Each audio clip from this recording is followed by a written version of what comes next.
But my name's Ian Samuel, and I'm on the board of the Lamb Jewish Library of Australia.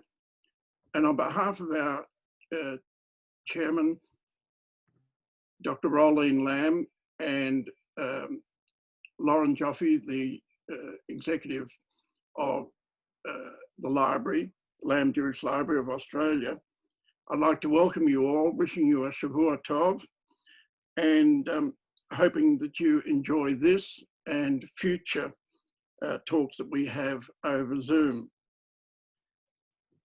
Tonight, we're delighted to bring you Professor Stephen Prawer, who is Professor of Physics at Melbourne University, which I must say is a subject that never took my fancy at school, and I think swerved me towards the law, but it takes all types. Professor Prawer, or Stephen, developed an interest in diamonds early on in his career after a visit to Israel and studying and working there. And he's told me that his interest has not been so much the diamonds that we see on people's fingers or around their necks or in tiaras, but those that are worn internally. And I'll leave you, Stephen, to tell us about it. What's going to happen tonight is that Stephen will talk for some time. Then if people have any questions or comments, they can put it through to the chat bar, which will come to me, and I can then moderate questions and answers, or questions at the end of the talk. So I think with that, Stephen, it's over to you.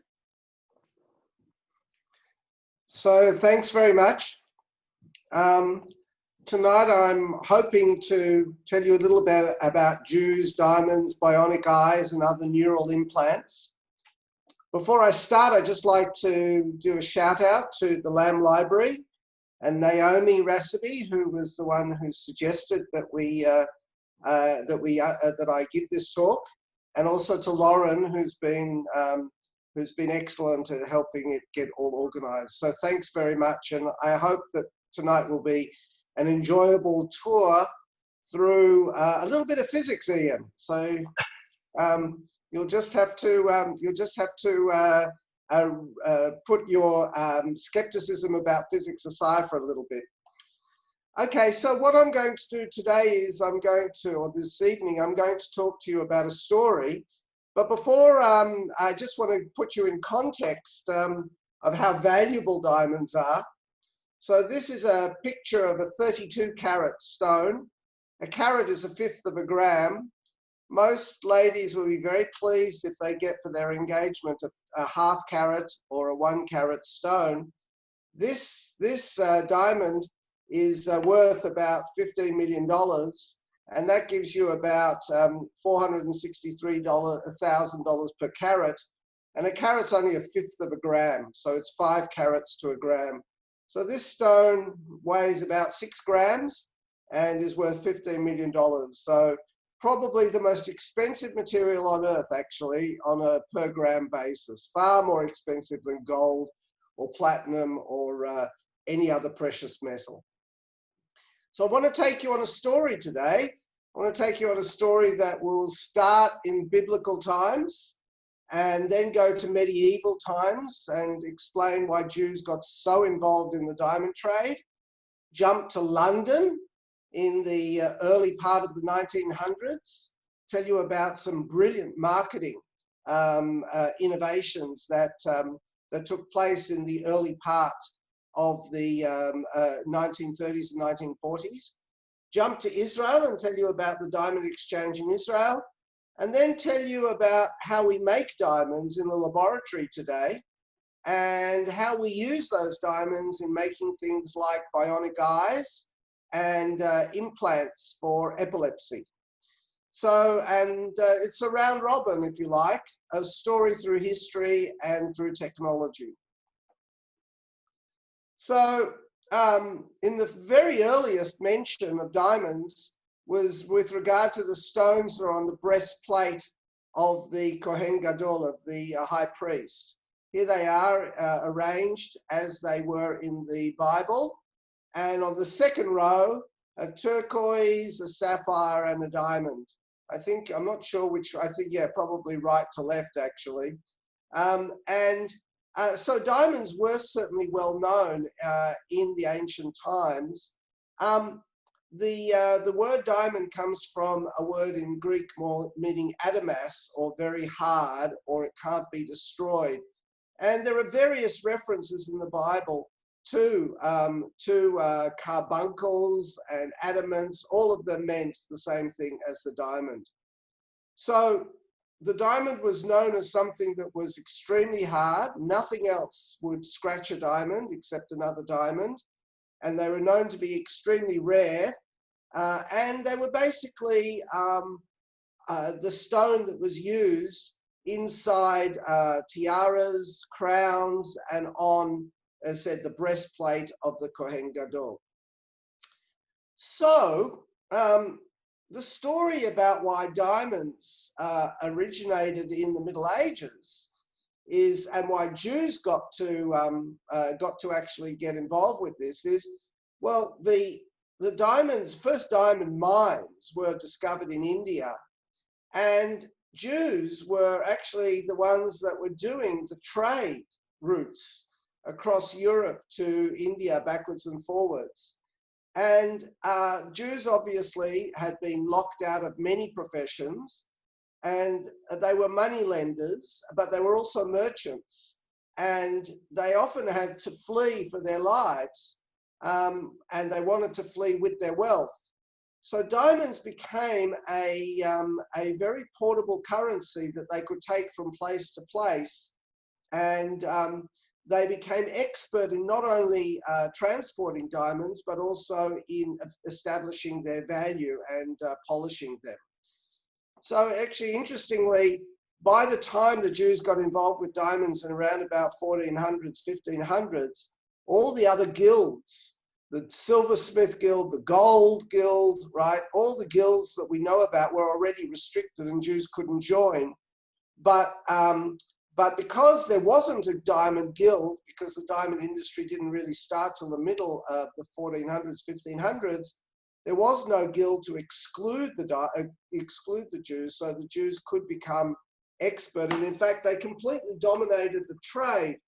And I have here a short quote from an article that was written by Dan Mitchman, who refers to the fact that when the Spanish government in Antwerp became aware that Marranos were starting to openly practice Judaism, they wanted to expel the Jews. And the local authorities objected. They said the spices and fruits, the large quantities of pearls, the precious stones, and other objects of values which the Jews brought into Antwerp bring us great profit. And so they were left alone and were not expelled because the diamond trade was so valuable to everybody. And actually, it's really interesting. You could actually see that the diamond trade moved when with the Jews. So when they were expelled from Spain, and then they went to Antwerp, and then they went to Amsterdam, and every time that the Jews were expelled, the diamond trade went with them.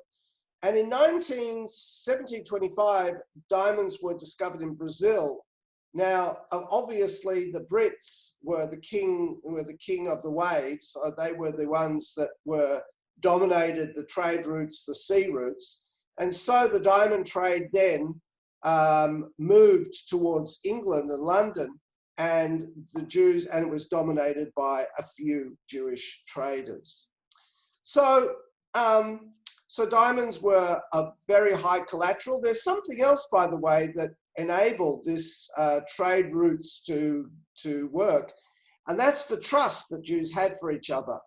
I mean, you think about it, they were transporting diamonds that were worth a huge amount of money, So one trader would give a Jew a diamond and rely on the fact that it would get to London or whatever. But, you know, the trust needed to be there, because otherwise the Jew could just pocket the diamond and disappear. And so the Jewish reliability and honesty and the connections between Jews along these routes was really integral to the success of the trade. So, and now, Ian, for you, a little bit of physics. Diamond, what is it anyway? Well, actually, diamond is just carbon, the same sort of carbon that our ex-treasurer, now Prime Minister, was holding up in the Parliament, the piece of coal. And it's the same stuff that's in your pencil. But that form of carbon is called graphite. And in that case, the carbon atoms are arranged in sort of layers. And when you write with your pencil, what you're doing is you're rubbing one layer off and leaving that layer onto the paper.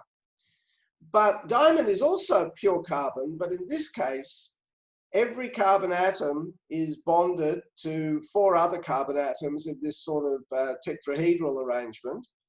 And this crystal is extraordinarily strong. It's hard, it's transparent, it's insulating, whereas graphite, of course, is soft, opaque, and conducting.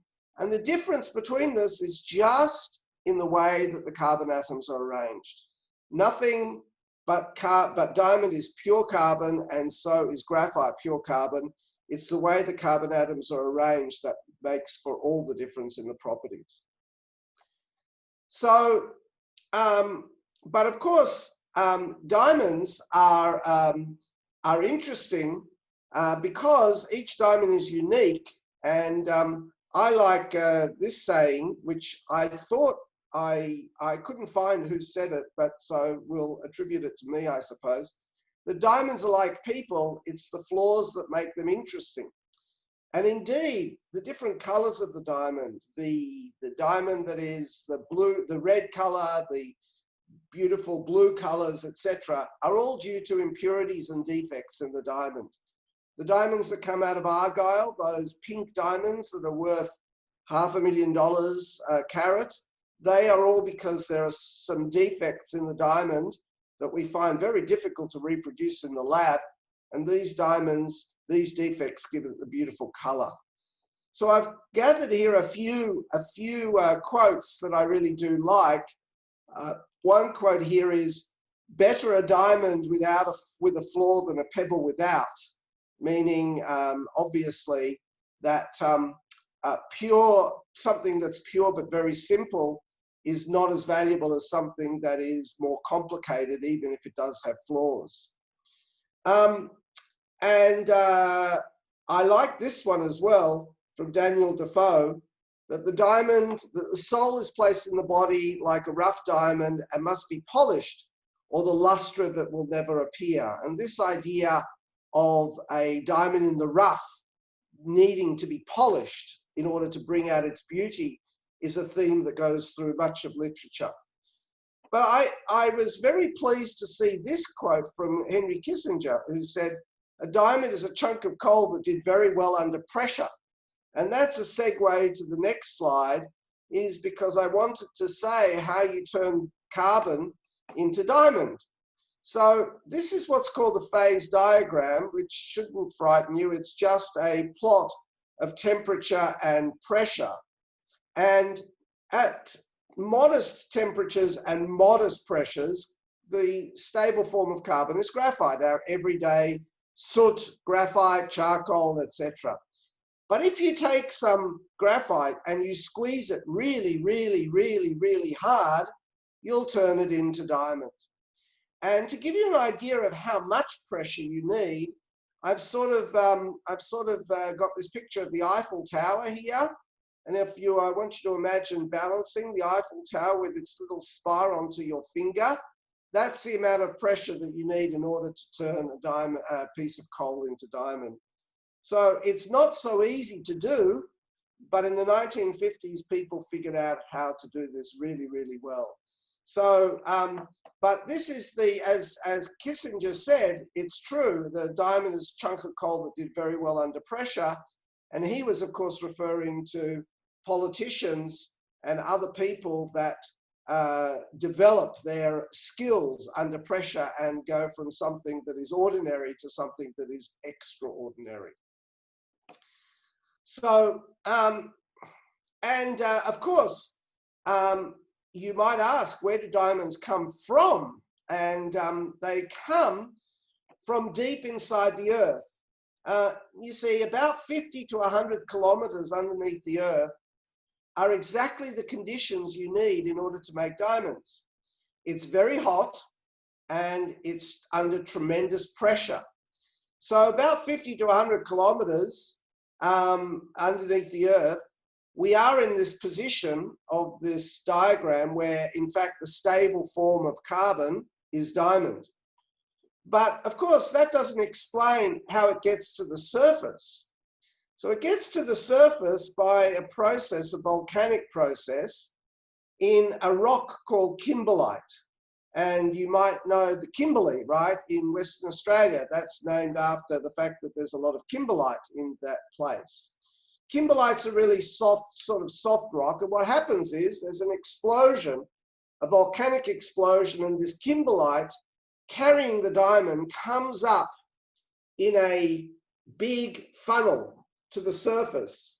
And the kimberlite funnel is only about 1 kilometer or so in diameter, but it's rich, rich in diamonds. So if you're lucky enough on the Earth's surface to find one of these kimberlite areas, then you dig in them, and about 30% of the time you'll find that the kimberlite is full of diamonds. Actually, the latest mines that are being discovered in Canada underneath the ice sheets. They can only be mined for a few months of the year when the ice is solid enough to allow the mining equipment to go there. But all of the mines basically dig down into this, what's called a kimberlite pipe, and they extract maybe a ton of kimberlite, and they get a few carats of diamonds out of it. And the richest mines have many grams of diamond per kilogram of per ton of kimberlite, and others have only a few. And the diamond mine in Western Australia is running out of diamonds. They've dug out all the kimberlite that contains diamonds, and there's less and less diamonds coming out of that mine. So what about the commercial history? So when diamonds were discovered in South Africa, all of a sudden the market fell out of the diamond trade. So diamonds are actually not terribly rare. In 1880 or so, the diamond mines started opening up in South Africa, and all of a sudden there was a plentiful supply of diamonds, and of course that meant that the price dropped. And Oppenheimer in 1910 had this absolutely brilliant idea. He said, I will buy up all of the diamond mines all around the world, and I will control the supply. And here's a quote from him: the only way to increase the value of diamonds is to make them scarce, that is, to reduce production or to control production. And his philosophy was, he went and bought up all the diamond mines. Even so, it was a really risky trade because in those days, the only people that got diamonds were queens and kings and royalty. This was not an everyday event, an everyday something that every person had a diamond. This was really the gem of royalty. But in 1930, something happened that really saved Oppenheimer's business, which was that just before the war, the Germans discovered tungsten carbide. And tungsten carbide is very, very hard. And in fact, it's an alloy that's used in planes and in other and in other highly industrial equipment. And because it was so hard, there was nothing that could cut it or polish it. The only thing that could cut it was diamond, because diamond was the hardest of materials. So all of a sudden, there was a market for diamond, and this picture here shows you a diamond plate. This is a polishing plate. It's studded with diamond, and vast majority of the production of diamond today goes to polishing things and polishing very hard things. In today's world, there's the alloys that are made for planes, like aluminium, silicon alloys, or you need diamond to cut and to shape and to drill those. So in 1935 or 1930s, there was a market for industrial diamond, but that wasn't enough. And here, Oppenheimer, who had started DeBeers, enlisted the assistance of an advertising agency that came up with the most successful slogan ever in the history of advertising. They had the idea to market the idea that like diamonds are forever, so too the love of a couple should be forever. And overnight, virtually, the slogan, "A diamond is forever," became synonymous with for a man to give a woman a diamond as an engagement ring, as a symbol of their love lasting forever. And this agency was even cleverer than that. You've all heard of product placement. For example, taking an iPhone and putting it into a movie, or an Apple computer, putting it into a movie. Well, that idea is really very old, because what this advertising agency did is it gave actresses that were going to appear in movies, it gave them diamonds, and it made diamond for them to show off in the movie. And it made diamonds the symbol within the movie of romantic love. And this is a still from Diamonds Are a Girl's Best Friend, Marilyn Monroe in 1953. Well, this had dramatic effects. So this, for example, is a plot of showing the percentage of first-time brides who received a diamond engagement ring. And look at this, in 1940 it was 10%, but by 1990 it was 80% of women. And incredibly, they started this advertising campaign in Japan, which was in 1965 only 5%, and in 1995 it was 77%. And unbelievably, this is growing now in China as well, where 31% of Chinese brides are now getting diamonds. And one merchant recently was heard to comment, people think that we go to Hong Kong to buy diamonds. No, no, no, no, we go there to sell them. So this market is going up. And in fact, there's an interesting twist to this as well, is that, as I said, diamonds are forever, etc. But it's not, but if you try to take your diamond and resell it, it's really quite difficult to do that. What DeBeers wants you to do is to buy your diamond and then to pass it down from generation to generation. It doesn't want people to put their diamonds back onto the market. So if you want to see the success of advertising changing behavior, there's no better example than this wonderful, wonderful advertising campaign, "A Diamond is Forever," in the early 1950s. DeBeers went from $1 million company to $1 billion company as a result of this advertising campaign. Well, what about diamonds in Israel? Well, inevitably, of course, as Jews arrived in Palestine, the diamond exchange, diamonds started being traded in Israel. This is a picture of the trading floor in Israel. And this is a picture of what you might find at one of these desks. Millions and millions and millions of dollars of diamonds just lying around. Getting into this place is really tough. You'd think you were like going into Fort Knox or some of the most secure places on earth. But in fact, once you're inside, it's a world unto itself. Firstly, it's completely dominated by Orthodox Jews. And interestingly, They've got their own Torah. They've got, I think when I was there, the day before I was there, Hachnasat Sefer Torah, right? A new Sefer Torah was being put into their shiurim. There's a Beit Midrash.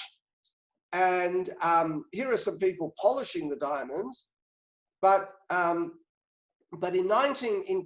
2014, the net exports from this exchange was $20 billion, $20 billion. And so much so that it's so big, the diamond industry, or was so big in Israel, that it has its own tax rules, its own. So when I was in Israel many, many years ago to buy diamonds, and they weighed out the diamonds, and this was in 1985. And in 1985, I don't know, many people won't remember, but in 1985, Israel was in hyperinflation. And you basically needed to exchange your dollars on there. The paper actually published a black market rate and an official rate for exchange. Unbelievable. Only in Israel would you actually publish in the paper every day the black market exchange rate. When I went to buy the diamonds, they quoted me the exchange rate, which was the black market rate. I said, how can it be? You're an official.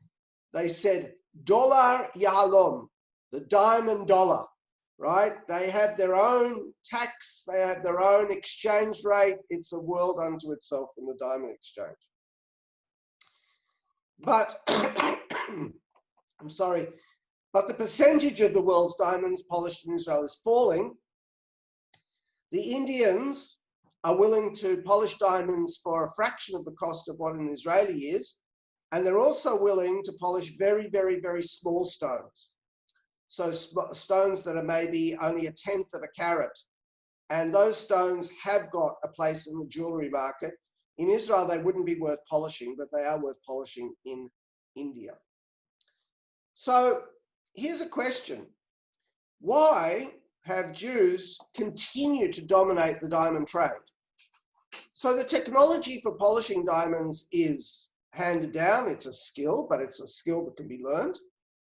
And you wonder why it is that, in fact, Jews have dominated the diamond trade in New York, in Israel, in Antwerp, all over the world. So what is it that gives Jews a competitive advantage in the diamond trade? And this is a really interesting sociological question. And the answer seems to be a combination of religion, values, and ethnicity that lowers the cost of doing business.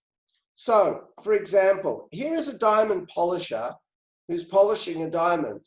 Now, by the side of that polisher, if I want a diamond polished, I'll just have my name in a little envelope, and I'll just put it by the side of his polishing wheel, and I trust that he will polish the diamond, put it back in there, and I will collect it at some time later. There's no security, there's no signatures, and many of the diamond trades that are occurring over these tables are done for credit. No one can afford to have a huge inventory of diamonds actually in their possession that they've actually paid for. Most of the diamond merchants are in fact selling on consignment. So they will get a diamond, and when they get paid by the jeweler, then they will pay the supplier. So there's a time differential between the time that the diamonds pass from one person to another and when the cash passes from one person to another. Now, this system can only work if there's enormous trust that people are not going to run off with the diamonds and that they will honor their obligations in the handshake that is the famous muzzle handshake that where diamond people conclude their deals. So how do you maintain that discipline? Well, in the diamond exchange, there is an organization, umbrella organization that actually will publish the names of people who do not toe the line, or people who have not honored their obligations, or people who have stolen or whatever. Now, you might think that, okay, so if you pocket your diamonds and you leave, and okay, so that's a one-time thing, and you're not going to, so what if your name is up on the wall and you're no longer trustworthy? But you have to understand that ejection from the diamond exchange isn't where it ends. It's also ejection from the community. It's ejection from the chance that your kids will get a shidduch. And these things are so powerful controls that, in fact, this whole exchange of billions of dollars works on a level that could never be enforced by civil laws or by civil contracts. And that is one of the reasons why Jews have managed to keep the dominance of the diamond trade. But I have to say that the aspects of Jewish culture and life that keep this going are not unique to Jews. They're unique to groups, close-knit groups. And in India, the closest group to this is the Jains. They are an offshoot, they're a small religious group, also only about 1% of the religious Hindus that are in India, but they also have extremely close-knit communities. So they also are dominating the diamond trade in India because of the same factors that enable Jews to be dominant in New York and in Israel, etc. For those of you who are interested, this is a really, really interesting article about how Jewish values can lower the cost of doing business and keep businesses competitive. Extremely interesting, the balances and the trust that is built up within that building. Okay, so what about making diamonds? I've told you how the earth makes diamonds, right? 50 to 100 kilometers deep. By the way, 50 to 100 kilometers deep, we've never dug down that deep, ever.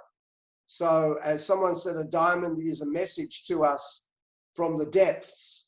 And it's a message more valuable than from the stars because we can visit outer space, but we're not able to get anywhere near 50 kilometers into the earth. So how do you make diamonds? Well, as I said, to make diamonds, you take some coal and you make some graphite and you squash it really, really, really hard. And this is a picture of one of the machines that makes diamonds. You see this huge machine here. Basically, it is taking two anvils and pushing them together with tremendous force and leaving it for a week or so under these tremendous conditions of pressure and temperature. And then when you remove it, you've got a lot of junk, but you also have these tiny little diamonds. So this is the way most diamond is made today when you want to use grit for polishing. But you can also use it and leave the diamond in here for a long time and then get beautiful colored diamonds that come out. This process is called high temperature diamond production. And over the years, there have been stones, but it's very expensive to make a diamond this way. But you can also add impurities and get all these beautiful colors. Now, the diamonds, so these diamonds have never been a huge challenge to the diamond trade, but some challenges have emerged in recent years that are really interesting. So one of the things that you can do with diamonds, and actually most of these diamonds that can be processed come from argile. So this is what they look like when they're in argile. They've got this sort of brownish color. Sometimes they're called champagne diamonds, but the value of a diamond depends enormously on its color. And this brown color degrades the value of the diamond. If you take one of these diamonds and you put it into one of these anvils and leave it there for a while, you can actually get to the point at which the color disappears. Oops. So you can get to the point at which the color stops. Oh, why am I getting that? Sorry. I don't know why I'm getting all that scribble on the screen. So you can get these colors eliminated from the diamond. And what that does is it increases the value enormously by maybe a factor of 5. But the question is, do we know that that's been done to the diamond? So it's a little bit like adding counterfeit currency into the money supply. You don't want to, on the one hand, have too much counterfeit material circulating. On the other hand, you don't want to underpin or undermine the confidence in the currency. I asked a diamond trader, how did he know that none of these processed diamonds were in the batches of diamonds that he was selling? And his answer to that was, well, I don't know for certain, but if someone did that, they would be excluded from the diamond trade forever. And so he believed that people were being very careful not to have these processed diamonds included. But I think that that pales into insignificance compared to the way that we can make diamonds today. So the way we make diamonds today is in a reactor. It's basically a microwave oven. And you add into the microwave oven some methane, which is the gas that the government wants us to believe will be the gas that will lead Australia's recovery, natural gas. Lots of hydrogen, and you put it into the microwave. You might recognize this little foil here. I don't know if you can recognize this foil. It's the same foil that you get in the front of your microwave oven to stop the microwaves getting out. In our case, we put on the microwaves and you get this beautiful plasma, and inside that plasma, you grow little diamonds. But you can also grow very big diamonds this way. And that is what is occurring in machines like this. And this has been a tremendous challenge to the business. So, for example, here, this is an example of a diamond that has been grown by this method, this very large diamond that you can see here. And this big sheet of diamond was turned into a unique object, a diamond ring that is not a little piece of diamond on a gold ring. It's actually a diamond that is solid diamond, a ring that is absolutely, completely solid diamond, which can be yours for a mere $265,000. Excuse me, Stephen. Pardon me for interrupting. It's been suggested that if you go out of screen sharing and come back in, you might get rid of the scribble. Okay, am I okay? I don't know where that, I really do not know where that came from, but thank you. Okay, so is the scribble gone now? It's just loading. There we go. Okay, are we good? Yep. Okay, so this these reactors will make diamond, but if you use a diamond to seed the growth, you can get these beautiful type of gemstones. And here's, as I said, an example. Here's a diamond that was grown from this plate. Never before has anyone grown such a large plate of single crystal diamond. And they turned it into this beautiful, beautiful ring, 155 carats for $265,000.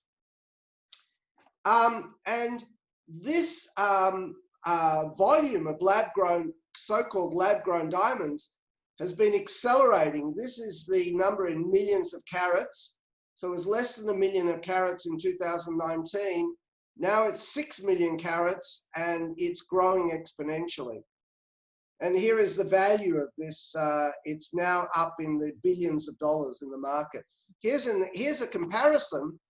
This is a ring that you can buy on the internet that is a lab-grown diamond for about $3,000.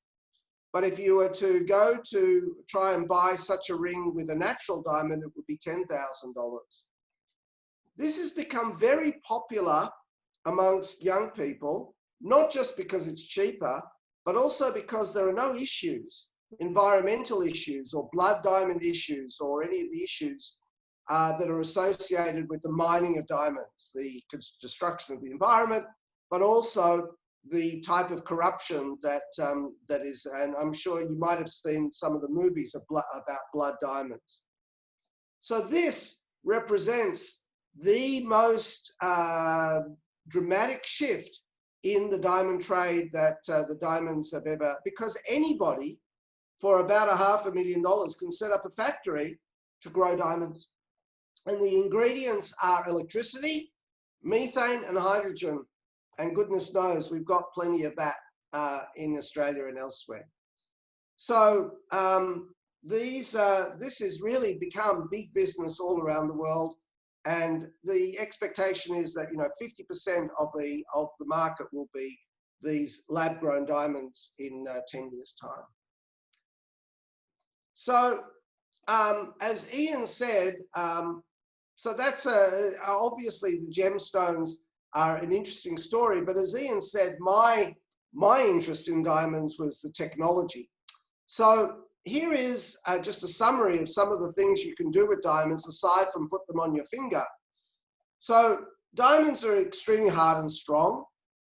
Maybe you don't know that they're electrically insulating, but they're also thermally conducting. So thermal conduction is really important. It means that it carries the heat away. Now, many of you will use LED lights inside your houses now. The problem the reason we did not have those lights for many, many years was because the LEDs would get too hot and would stop working. So people use diamond to carry the heat away and increase the lifetime of LEDs and lasers. Diamond can be used for very high-powered electronics. It also makes an excellent window because it's transparent, very strong. Here is a diamond that is thinner than a human hair. And here is a guy looking through the window of the spacecraft that went to Venus. Venus is a very, very ugly place with sulfuric acid and extremely high temperatures.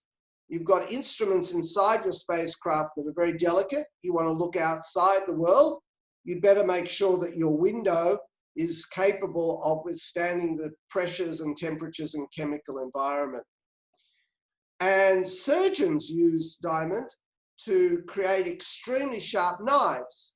And when you do eye surgery, I know a lot of eye surgery is now done by laser, but in yesteryear, surgeons would use a diamond knife because you can make the edge so sharp that when you cut, you're only cutting a single cell. If you cut with a scalpel, the scalpel can't be as sharp and you damage many cells. So diamond knives were used. And diamond can also be used to create pressure, and pressures can be created here that are higher than the pressures at the center of the earth. So scientists love doing this to measure substances under very high pressure. So all of that was known for years, but nowadays we use diamonds, as Ian said, inside the body. So this will take us on a little detour. So I want to explain to you what we're trying to do and why we use, and then I'll explain to you why we use diamonds to do it. So there are a whole lot of conditions today that people would like to address. Parkinson's disease, where people shake uncontrollably. Epilepsy, where people have uncontrollable seizures. Alzheimer's disease, depression. And one of the ways that people can try to alleviate the symptoms of these is using something called a neural implant. For example, for people with Parkinson's disease, you can input an implant into their brain and magically, literally magically, once the implant is turned on, the shakes stop and people can have a normal life using this deep brain stimulation. And many of you will be familiar with a cochlear implant, which is another sort of neural implant in which electrodes stimulate the inside of the ear, and children, especially who are born deaf, can actually hear again. And we have been working on a retinal implant an implant that can, in fact, restore the sight to people that are suffering from macular degeneration. Also, pain relief and recovery of motion. People that are paralyzed because there's been a break in their spinal cord, you can help them by putting a stimulator and bypassing the break. And even more commonly, people that have chronic back pain can have a stimulator inside, and the stimulator basically negates the pain signals that are going up to the top, and all of a sudden people who have been chronic back pain for years can walk again. So, and ultimately we want to have something, a brain-machine interface, but maybe this isn't such a good, this is from the Matrix, but maybe that's not something people want to hear about. So I'll just tell you a quick story about epilepsy. So epilepsy is not kills, but is a problem with about 60 million people worldwide, and 30% of them cannot be controlled by drugs. And the cost of the community is about $15 billion. So it's a huge cost. And the really troubling thing is about epilepsy is that it's not the fact that people have seizures that's so terrible, it's that they don't know when they will have a seizure. And because they don't know when, they can't do things like drive, even have a cup of coffee, hold a baby, climb a ladder, swim. So the unpredictability of a seizure is perhaps the worst aspect, particularly for young people. I don't know if you heard about this tragic case of a skater, a champion figure skater. She committed suicide, I think, in Russia just a few months ago. She was diagnosed with epilepsy and could no longer skate. It wasn't that she couldn't skate anymore, it's that they didn't know when she might have a seizure. And if you don't know, you can't let someone be doing those sorts of pirouettes out on the ice. So it's a terrible thing. So we started a company to try to create a technology that would enable people to have a knowledge of when a seizure is likely to occur so they can take preventative measures. Now, the problem with this is that as you go as we're trying to develop this technology, this is a deep brain stimulator. So this device is the size of my fist. And we're trying to get things to get smaller and smaller. Here's a cochlear implant. Here's a bionic eye implant. But really what we want to do is we want to put a tiny device into people's brains so that we can record their neural signals and give them a warning of an epileptic seizure. We want the device to just be tiny, a millimeter or so in size, so that we don't need to do a great big operation in order to insert it into people's brains. And this is what we've developed, this little device that depends on using diamond and its properties.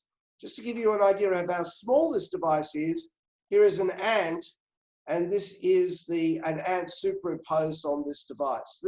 These are carbon fibers, not diamond, but they're diamond coated, and the properties of the diamond enable us to make this tiny, tiny device. So what use is that? Well, actually, it's very useful. I will show you hopefully in where is that? I've lost that, sorry. I will come back to that. So what we do in order to make our device is that we have the electronics on the diamond, and we basically use the diamond to encapsulate the electronics so that the body doesn't attack the electronics and the electronics doesn't attack the body. And so what we want to be able to do is to create these tiny little interfaces that go inside people's brains and then are tracked. And here is the slide I was looking for. So this is a little bit like a weather forecast. You know, when you pick up your phone in the morning and you look at it and it says it's going to rain. Well, you don't know exactly when it's going to rain, but you have some sort of probability that maybe it will rain, maybe it won't. On the other hand, when the app says rain is not expected, you can be pretty confident that you're not going to have any rain that day. And that's what our device is designed to do. You see here, these red arrows are when seizures occur. And you can see then the black regions tell us the probability that a seizure will occur. So if you're an epileptic person, if you're in this part of the cycle, you can really be confident that you're not going to have a seizure. But then you get to this point and there's a 10-day period and you'll only have 2 seizures in that 10-day period, but we can't tell you when those seizures will be at the moment. But with our device, we are monitoring the brain signals with such high fidelity that we are in fact able to give people more predictive power. It's a little bit like having lots and lots and lots of radar stations all around so that you can tell much more accurately where the rain is and when it's likely to fall. I cycled to work when I could go to work, and I often would use that app so that I could virtually plan my cycle home to avoid the rain. Even though in the morning the app said, oh, today it's going to rain, it really didn't tell me with any accuracy when it was going to rain and where it was going to rain. But with this sort of technology, we can actually tell people. So our vision is a future without unpredictable seizures. And what enables the technology is these tiny devices that we implant in people's brains. And without the diamond, we wouldn't be able to do it. We wouldn't be able to put tiny electrodes into people's brains. We wouldn't be able to protect the electronics. We wouldn't be able to get the signals out. So diamond is really key to being able to build these sorts of implants that will in the end, be able to create a future without unpredictable seizures. So I think that I will stop here and take questions. I hope I've taken you through a tour from the Bible through the Middle Ages to the 1990s. And along the way here, we see some of the brilliance, not just in predicting the market, but also in advertising. The modern diamond exchange, which is built on levels of trust that are embedded in Jewish culture and Jewish traditions. The modern challenges to the diamond world in which we are making diamonds. The use of diamonds in bionic eyes and in devices for epilepsy. And just as a final call out, one of my colleagues, just to say that Israel is marching with the times. 30 years ago, I started working at the Technion, and in the last 10 years, the Technion spun out a company, the Israel Center for Diamond Technologies, and this company is driving the next diamond revolution with space propulsion, ultra-fast electronics, different devices for fast medical analysis and neural interfaces. And so Israel is really at the forefront of this revolution that will take us from gems to bionic eyes. So thank you. Thank you, Stephen. Before I move over to questions, which will be coming in, I want to give a bit of an ad break for the Lamb Jewish Library of Australia. The Lamb Jewish Library of Australia is the premier resource centre of the Jewish community in Australia, housing collections not only from the old Macaw Library, but those from Kadima, from the Historical Society, the Genealogical Society, and with access to other libraries as well. It's run with a paid staff who are, even with all the restrictions we've got at the moment, we're working from home.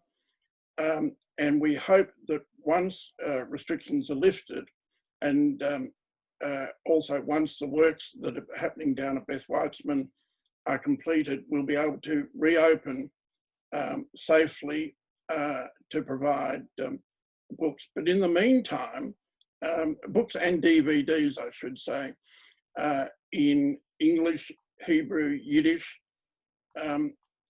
covering all aspects of Judaism. But I should say that in the meantime, we've got ebooks that are available to be borrowed. And I'd suggest that if you haven't discovered those, go look at our catalogue. If you're having difficulty in borrowing them, email the library and they'll get back to you and help you with it. So with that, and bearing in mind that I noticed that we've got one or two diamond merchants and at least one jeweler that I noticed in the audience, perhaps I will move to some questions. Perhaps the first question that someone's asked, what's the difference between a zircon, a zirconium and a diamond? I preface that by saying that when my wife and I were in Israel back in the 1980s, we were able to get a beautiful zirconium that's been turned into a pendant, and most people can't tell the difference. Can you tell us what the difference is, Stephen? Well, I'm reminded of the case of people coming into my laboratory, and I have a machine that actually measures different stones. And they said, what's this machine good for? And I said, well, it can tell the difference between diamond and a zirconium. And if the wife of the person who was there started to take her ring off her finger and said, well, would you like to just please test this for me? And the husband would usher her out and say, I'm sure she's too busy. I'm sure he's too busy to do that. So, but the answer is zirconium is zirconium oxide. It's completely different material. It's like glass, and comparing glass to sapphire. It's not the same material at all. The lab-grown diamonds are almost indistinguishable from natural diamonds. They're pure carbon. So zirconium is a completely different mineral. It's a completely different, and the fact that it has a bit of sparkle is because it has a high refractive index. But I could also answer your question and say that the difference is a factor of 100 in price. But yeah. Thank you. In fact, someone had asked, can you tell, and I suppose you can tell the difference between a natural diamond and a synthetic diamond. Could the average jeweler or diamond merchant tell the difference? So the average jeweler could not today tell the difference, I think, between a very high quality lab grown diamond and a natural diamond. I think they, but the experts using, you can't tell by eye, not if it's been well polished. And yeah. Next question is, where do the diamonds in Israel come from? Oh, you mean the raw supply? All over the world. They've got this amazing import-export system. So some of them come from DeBeers, some of them come directly from South Africa, from Russia. It really is the Bursa, that word comes from, is basically the stock exchange, the diamond exchange. They've got these big armored trucks coming up with huge numbers of diamonds every day and going in and out. So from all over the world. It was actually one of the reasons why Israel was so anxious to have a diamond exchange, because it was one of the things that you could import without creating a big infrastructure, and export without creating a big infrastructure. Right. The next question, which perhaps shows my complete ignorance, what are the implications of different diamond graders? For example, is GIA different to the Indian graders? So GIA is a recognized certificate of grading of the diamond, and GIA has become quite, and so they're the gold standards, right? So they will obviously weigh your diamond, but they will determine its color and its clarity and its cut, and grade it according to a scale that then gives you a range of the value of that particular stone. I'm not sure what the Indian graders mean, but the GAA gives a certificate that comes with the diamond. So it's an independent valuation, like a sworn valuation for a piece of real estate. And it can be relied upon, and it is relied upon across the world. But GAA has become very reluctant at the moment to grade lab-grown diamonds.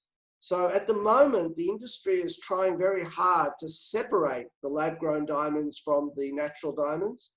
But I think inevitably the natural-grown diamonds will be contaminated, so to speak, by the lab-grown diamonds.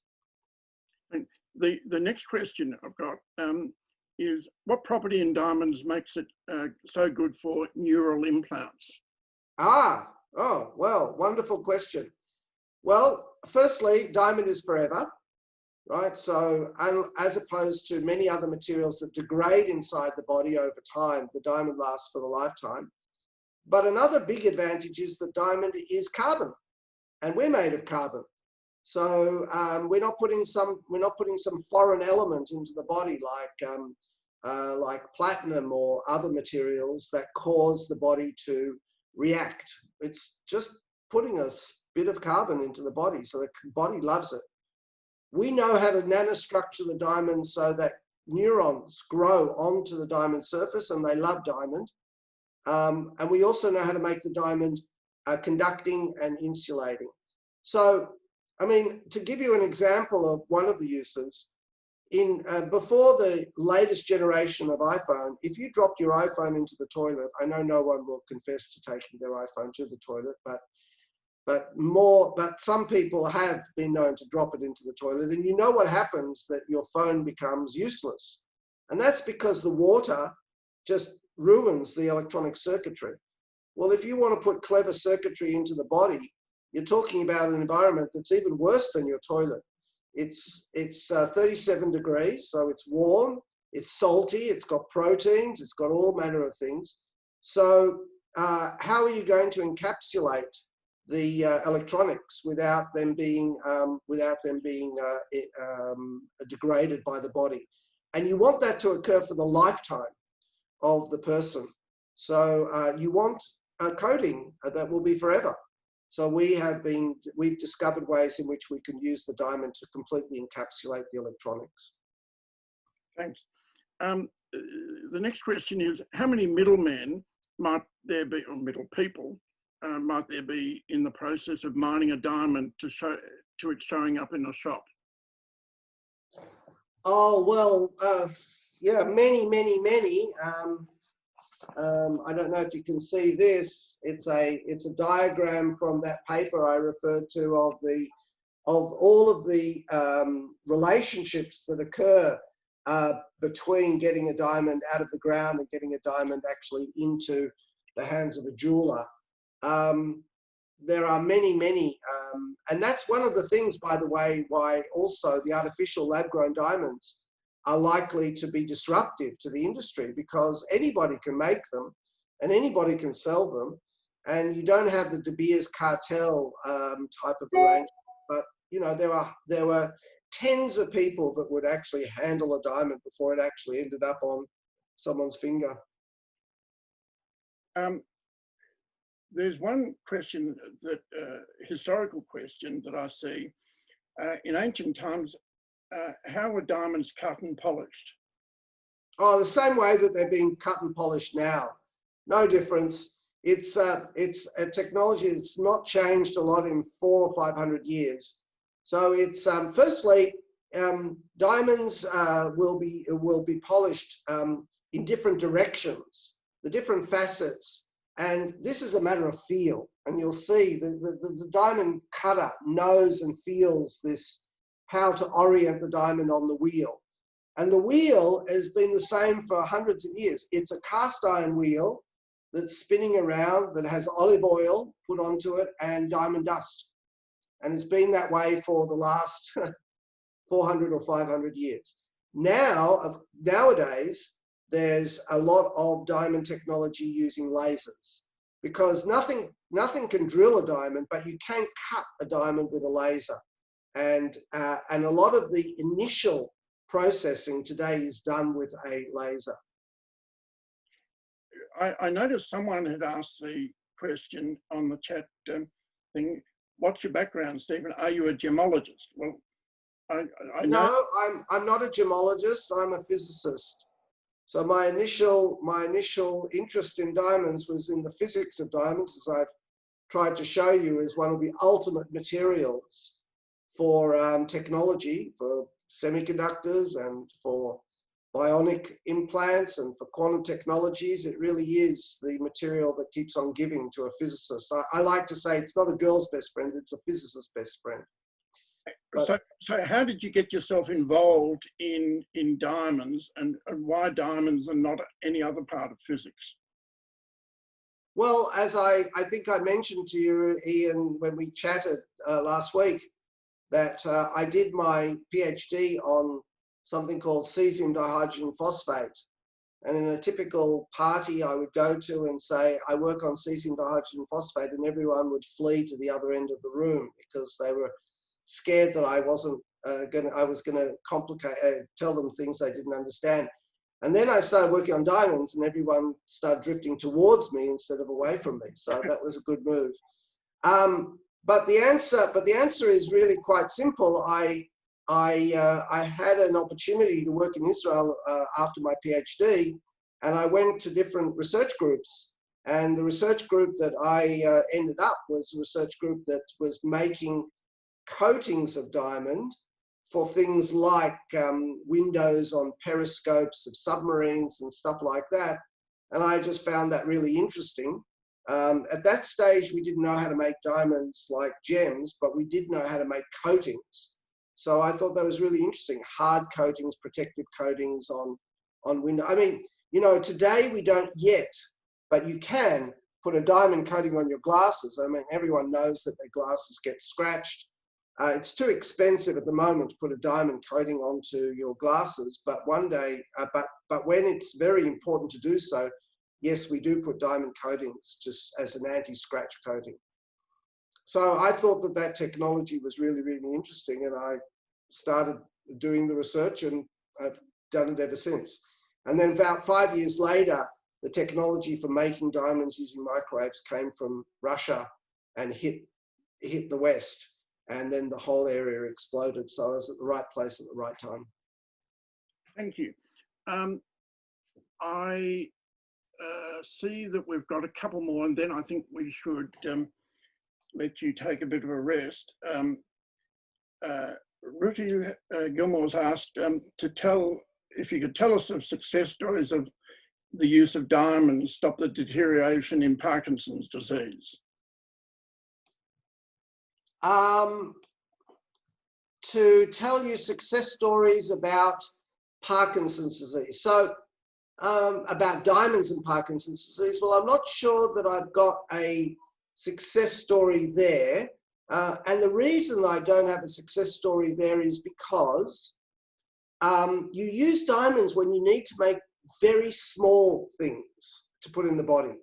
Now, Parkinson's deep brain stimulator is actually quite large. It's like a pacemaker, and it can be put into the chest. And the electrodes are, you know, this long, and there's no need to have a very, very small electrode for Parkinson's disease. The technology works really well without a diamond. But I can tell you that, for example, one of the early successes of diamonds has been as coatings on implants into the body. I'm talking about, for example, artificial hips. So an artificial hip, you've got, you know, you've got your titanium and you've got your cap. And so people put a diamond coating on the outside of the titanium and to reduce the wear and to keep, and so that the device lasts longer. And the other, I suppose, big technological success is diamond coatings on hard drives, on magnetic hard drives. So in a hard drive, you have a magnet that floats above the surface that's spinning. I'm talking about your drive that has terabyte drive that you plug into your computer. And that distance is tiny, and a scratch would be disastrous. So people use a diamond coating on the top there to stop the surface getting scratched. So there are many examples of diamond technologies that have actually come to pass. Look, I think I'll ask you two quick questions before we wrap up. I've been asked if you mentioned an interesting article about the culture of Jewish diamond merchants. Yes. Could you perhaps either give us that now or send it to us and we'll get it sent out to the participants? Sure. Yeah. That would be great, because after all, we are a library and we like reading, one would hope. Okay. And while you're, no need for look at that now, two more quick ones. How do you, someone's asked, how do you bond the diamond to other materials? That's also a very, very good question. One second, I will now give you the reference to the article. Diamonds can't be melted and soldered in the normal way, but we've learned how to bond two diamonds together. And what we use is a mixture of gold and titanium called a braze. So, you know, diamonds in a ring are not actually soldered into the ring. What the jeweler does is he creates these little clamps that go over to keep it in place.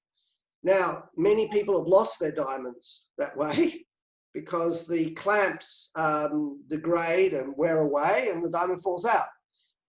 What we do, and of course that's not acceptable if it's going to go into the body. So what we do is we use these materials called brazes, and it's basically a paste, and we put our two diamonds together, and when we heat it up, the titanium inside this paste bonds to the diamond to make a carbide, and creates a very, very, very strong bond. So it's with a special glue, if you like, called a braze, which we bake at about 1100 degrees, and the bond is extremely strong after that.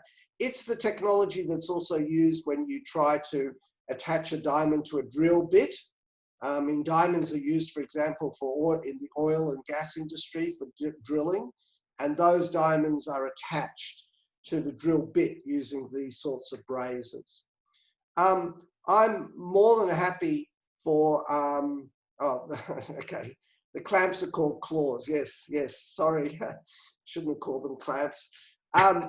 But I'm more than happy to take questions. I'll put my email into the chat, so if anyone has questions they want to ask me afterwards, just email me or call me and I will happily take. There is one final one that I couldn't resist. You might see there, does a huge amount of energy required to produce synthetic diamonds offset the environmentally friendly association? Well, that's actually a really good question. So the components are electricity and methane and hydrogen. Fortunately, the electricity, of course, could be produced by solar. So it's just like the answer to the question about an electric car. Are electric cars in Australia green? Well, that depends on whether the electricity is coming from coal or solar or gas or nuclear or whatever. So it depends on the source of the electricity. But unlike the case of mining diamonds, which is inevitably environmentally damaging, at least when we're making diamonds in the lab, we could make them green if we wanted to by sourcing the power from solar. Stephen, thank you very much for this evening's presentation. We've gone way over time, but it's been spellbinding. It's almost made me want to go back to school and try and pass leaving physics again, but maybe in a different lifetime.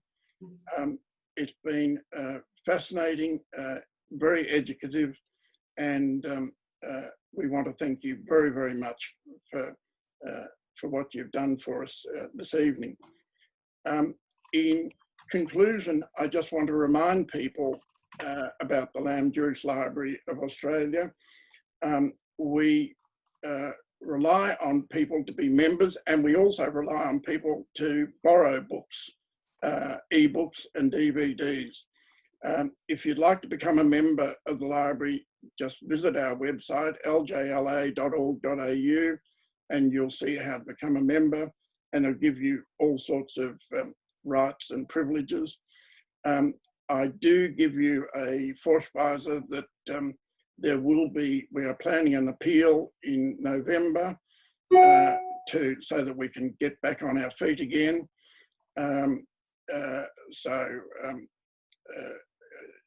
We are looking for, not only for money, but we're looking for people to help us canvass the community.